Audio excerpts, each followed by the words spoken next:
façam o tal do triplo C. Curta, comenta, porque a integração do chat ajuda muito, e compartilhe.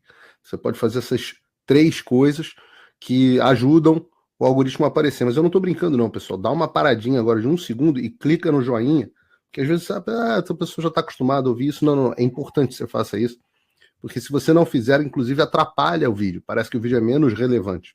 Então, nós estamos vivendo uma democracia e nós, a gente fala para aqui, infelizmente a gente fala para bolha, gente. É 5, 10, 15% da população que acompanha o noticiário alternativo de uma rede social ou das nossas emissoras. Ou dos eu vou te mostrar hoje em números como não é bem assim. Ainda, infelizmente, se informa pela Globo, meu amigo.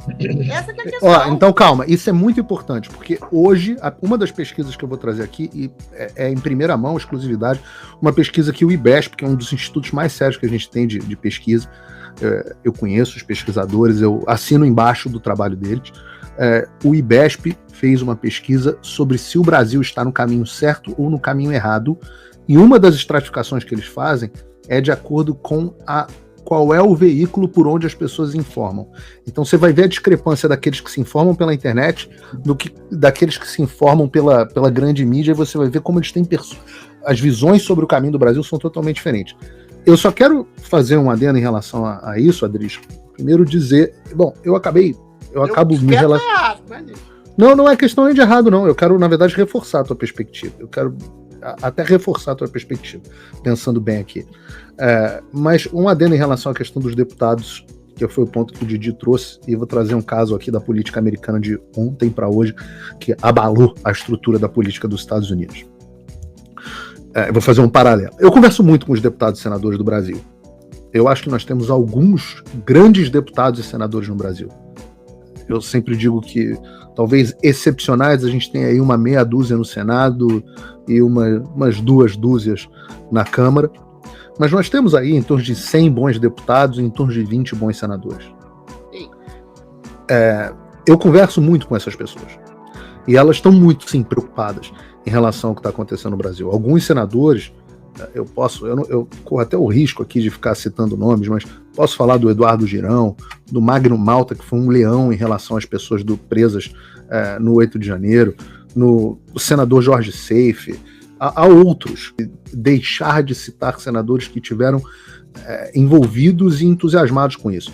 O Eduardo Girão, o Carlos Portinho, que é senador do meu Rio de Janeiro, e o Magno Malta estiveram comigo em Nova York, entregando ao embaixador do Brasil na ONU e protocolando uma denúncia na Comissão dos Direitos Humanos das Nações Unidas só sobre as violações dos direitos dos presos no 8 de janeiro.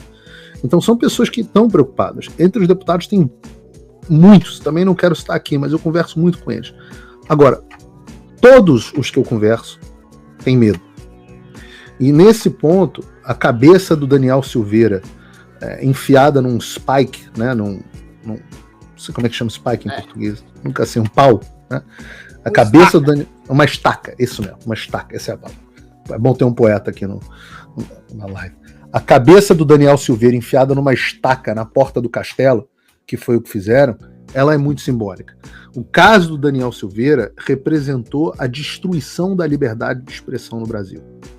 Pelo menos no parlamento do Brasil. Porque no Brasil eles entregaram a cabeça dele de bandeja, é importante. Entregaram. E eles se arrependeram, muitos se arrependeram. Porque houve uma história, eu tenho uma live com o Daniel Silveira, onde ele conta essa história, e a história foi confirmada para mim por outros deputados, onde houve um aceno ali, e o Alexandre é muito conhecido por propor acordos e medidas que ele acaba não cumprindo, o que é um hábito meio de juiz no Brasil. Mas dizem que ele tinha, quando houve a prisão, o Lira falou, isso aí não dá para fazer. E aí a Câmara, o Xandão falou, olha, se vocês confirmarem, eu depois revogo a prisão, só que agora vai ficar ruim para mim se vocês... E aí fez uma pressão lá, o Lira deu aquele somebody love, e no final das contas os deputados votaram achando que o Daniel ia ser liberado. O Xandão não cumpriu naturalmente a parte dele do acordo, e ficou esse precedente gravíssimo dentro da Câmara para todo sempre. Ele foi reforçado depois, agora, com o caso do Marcos Duval, que teve também a sua vida totalmente destruída, vive agora sofrendo busca e apreensão depois que ele se tornou inimigo do Xandão, porque andavam ali juntos. Tinham ali uma relação mais próxima e agora se tornaram inimigos mortais, né?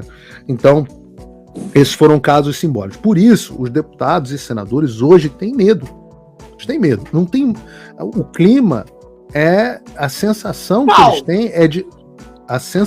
eles têm é de impotência. Porque eles falam assim, cara, todos nós já estamos em inquérito. Eu conversei com não vou dizer o nome, mas conversei com um muito bom nesses dias. E aí falei, cara, quero te entrevistar. Aí ele virou pra mim e falou assim, falo, com o maior prazer, vamos fazer entrevista e tal, e nós somos amigos. Só não vou falar de STF. Aí eu falei assim, porra, como é que você não vai falar de STF? Jovem Pan News. Exato, o que é isso? Aí, pode falar de todas as pautas, menos a principal. Exato. Pô, se for pra isso, o cara liga na Jovem Pan, né? Foi o que eu falei pra ele. Mas aí, no final das contas, ele falou pra mim, Paulo, já abriram 5 inquéritos contra mim. Eu não tenho como resistir a isso. Tudo bem. Você pega uma das pessoas mais vocais, que você pode gostar ou não gostar, Carla Zambelli, tá meio desaparecida, né? Porra, também tem 200 inquéritos. Porra, arrebentaram a coitada do Zambelli. Eu sei, Paulo, mas presta atenção, Paulo. Então, assim, os caras estão muito fragilizados.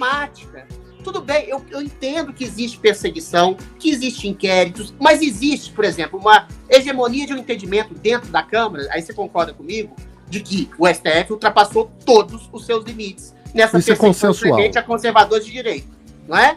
E existe uma maioria conservadora de deputados e senadores dentro do Congresso Nacional, pelo menos em princípio. Eu não concordo com isso. Aí já não concordo. Aí eu não concordo com isso. E se eventualmente todos esses deputados e senadores se unirem em uníssono para controlar os abusos do STF... Não somos maioria, Adriles. Adriles, dá 20 contra 60.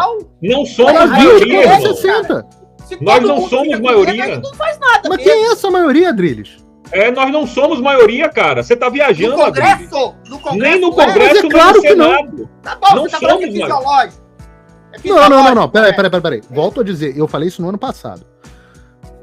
Não, o Congresso não é o lugar pra gente achar que vai resolver os problemas. Nós temos em torno de 100 bons deputados e 20 bons senadores. São 513 e 81. Quantos foram eleitos baseados no PL? É outra coisa. O PL tem acho que 90 e pouco, dos quais 20 votam... Isso é outra coisa, amigo. Você ser eleito dizendo que é conservador, você só quer ser eleito. Concordo, na hora que você chega lá, você age completamente diferente. Mas a questão não é o conservadorismo. A questão é um deputado e um senador perceberem que eles hoje não são nada. Que eles não têm poder algum diante do Supremo Tribunal Federal e que eles podem e estão sendo chantageados. Então, se todo mundo se unir e perceber contra esse abuso de poder, estou falando de abuso de poder do STF, que constrange, persegue os próprios parlamentares, estou nem dizendo de conservadorismo, eles podem se unir, estabelecer uma reforma judiciária ou um impeachment, pelo numérico. Agora, o que vai acontecer? Vai ter uma retaliação contra metade do Congresso Nacional? Não tem margem, Adriles. Não tem margem. O impeachment contra o Barroso.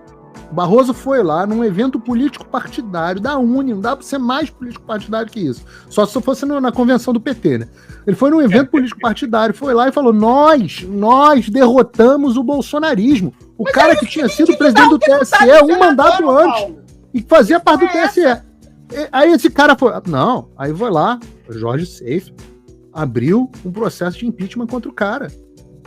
Eu conversei com vários senadores. A Tereza Cristina não queria assinar, cara. Não, Tereza Cristina. Tô falando, conversei com vários deputados que não queriam, com vários senadores que não queriam assinar. Deputado de direita, virando e falando assim pra mim. O cara que eu respeito, tá? Cara bom. Virando pra mim e falando assim, Paulo, eu não vou assinar porque isso não vai dar em nada.